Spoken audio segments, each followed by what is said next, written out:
channel is 1 to 5 music fans buying albums in order to own the most valuable collection. The actual gameplay is fairly simple. Using an action selection mechanism, you select a spot on the board by moving or placing your disco meeple there, then perform one of the available actions.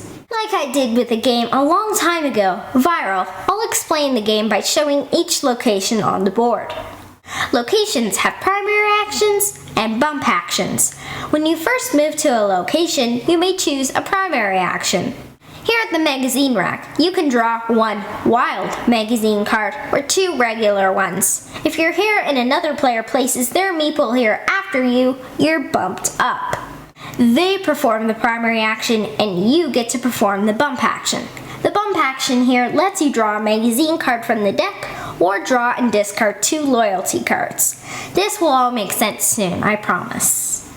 Your primary actions at the record bin are to collect an album or to put one on layaway. To put one on layaway, take the album, put it on the left side of your player board, and put one of your cards underneath it. You've now reserved it for later, preventing an opponent from grabbing it. The main action you'll take will be buying an album by spending magazine cards with the matching symbols.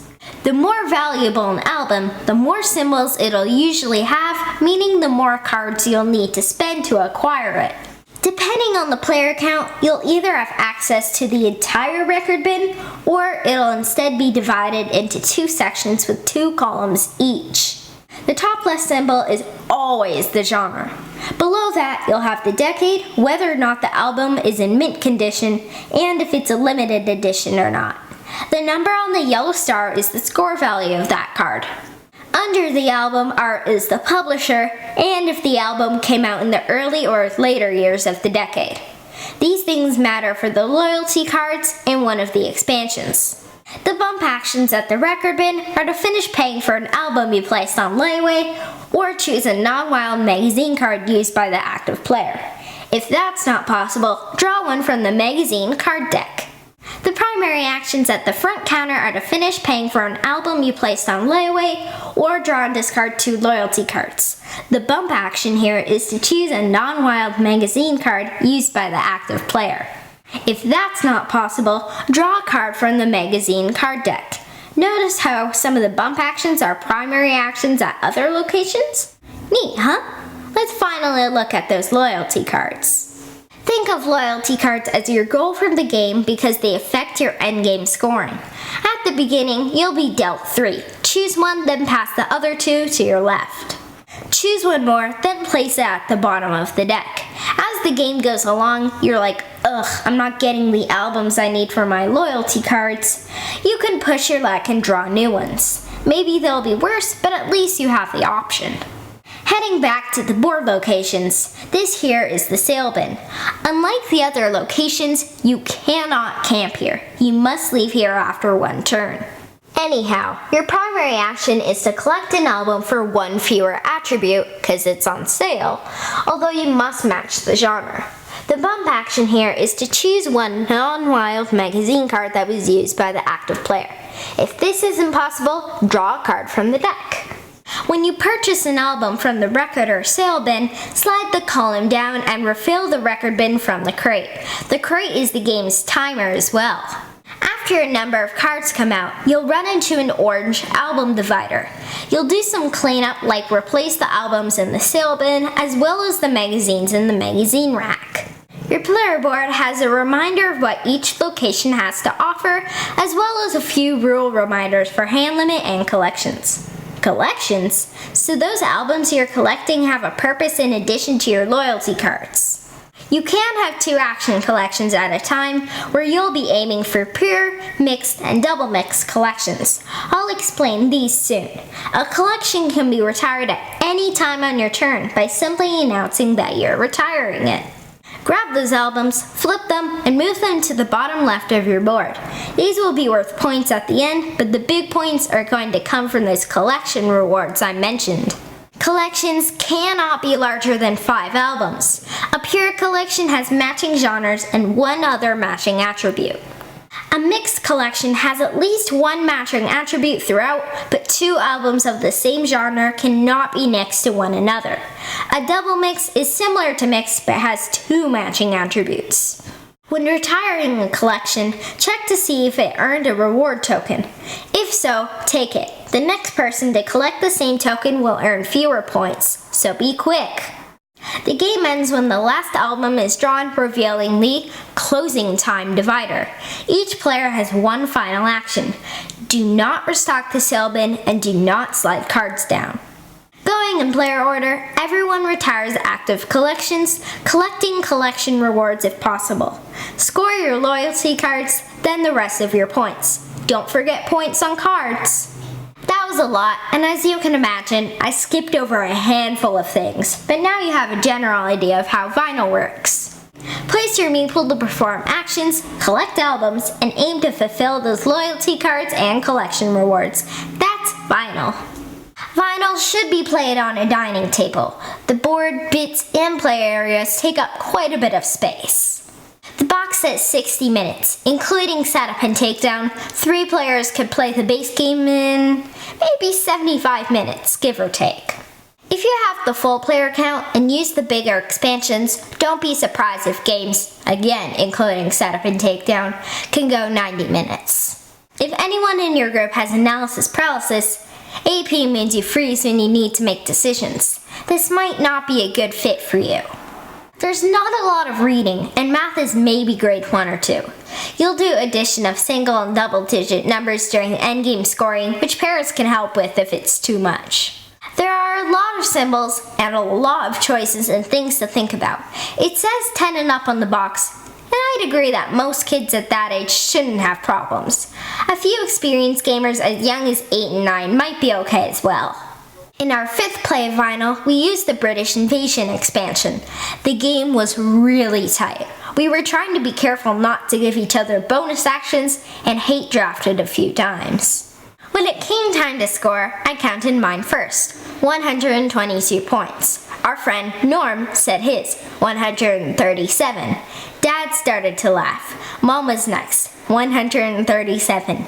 Dad was laughing so hard that he could barely breathe. Once he said his, we all laughed as well, 137. Vinyl is a lot heavier than Carroll County Cake Swap, which is similar due to the decreasing points for set collection, and a little heavier than Wreck Raiders, which has similar action selection plus bumping gameplay. If you know those games, that should prepare you for this.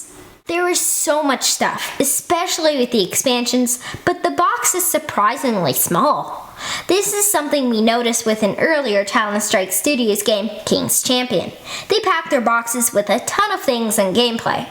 The number of player actions per round can be different due to the bumping. Some people might get a whole pile of extra actions due to other people's primary actions. The disco meeples are cool, and the albums are awesome. I love looking at them and trying to figure out the actual bands. The graphic design seems really good at first, but there are a few weird things with the board, and why is there no rules reminder for pure, mix, and double mix collections? My dad had to write up our own. The bot for 2 to 3 players doesn't really do much, it's just there to be in the way. I prefer to see it have a scoring mechanism and be smarter, because right now it's not worth using. The Top Shelf expansion adds a new genre, swing, and a powerful new card type with a one-and-done bonus that can be purchased with collection tokens.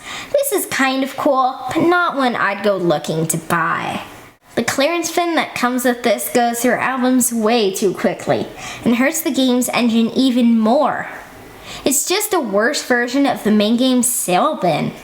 The Publishers expansion gives you reasons to support certain album publishers and/or times, late or early decade. As you gain these, you unlock frequent shopper cards to give you an ongoing or endgame bonus. There's also the possibility of scoring a ton of endgame points or none depending on how far you made it on the tracks. These two can be used with any of the following expansions. The ones I'm going to talk about now cannot be mixed together, but rather replace the cards and magazines from the base game.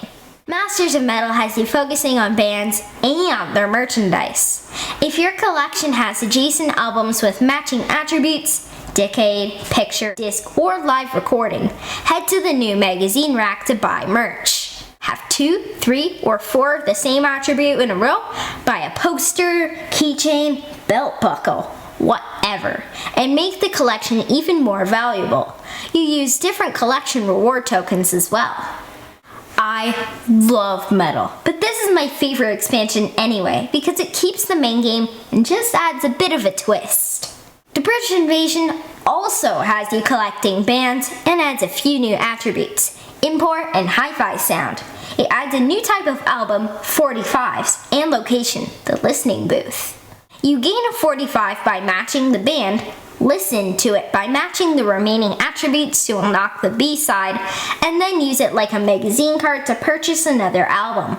Unlike the magazines, the 45s stay in your collection, although they don't count toward collection tokens.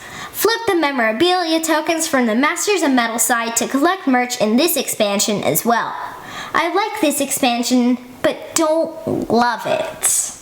The Totally Awesome 80s expansion has you focusing on genre again, and its new attributes show album quality, level 1, 2, 3, or 4, and if the album is remastered or has Dolby Stereo. You start with 2 low-quality albums, the record bin is restocked differently, and a new front counter action lets you trade low-quality albums for high-quality, meaning more valuable ones. This expansion feels like a chore, and less engine building and more... Look, you already deal with luck because of how the albums and cards come out. Now you have these worthless albums taking up space? You better hope your opponents don't get things in their favor, or you could fall behind quickly.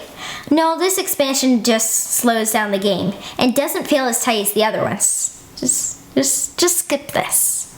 Final is one of those games that sounds more complex than it is. When we introduced it to our friend Norm, he even said that he zoned out a bit during the rules, but when playing it, he picked it up because of how everything makes sense and comes together. That's not saying it's an easy game, but it's a simple game. You know what I mean? Let me put it another way. Have you ever heard of or played Ticket to Ride? This isn't that different, at least in terms of mechanisms such as using cards to build sets. Games like that, Carcassonne and Catan are called gateway games. They're accessible, and whether you explore deeper into the world of modern games or not, are fun with a bit of challenge, but not overwhelming for newer or younger gamers. Final is what me and my family call a Gateway Plus, meaning the game introduces another mechanism or two, offers a few additional paths to victory, and so on. They tend to be a bit more than a gateway. The expansions aren't great. Part of the problem is that they add to the game without improving it. I'm happy playing a 60-minute Gateway Plus game. I'm not as interested in playing a 90-minute one with a few extras that slow things down and, in most cases, make things worse. Honestly, I strongly recommend picking up Final if you like set collection, an interactive game with bumping and nastiness, and are a fan of music. I come pretty close to loving the base game. I can't say the same for the expansions.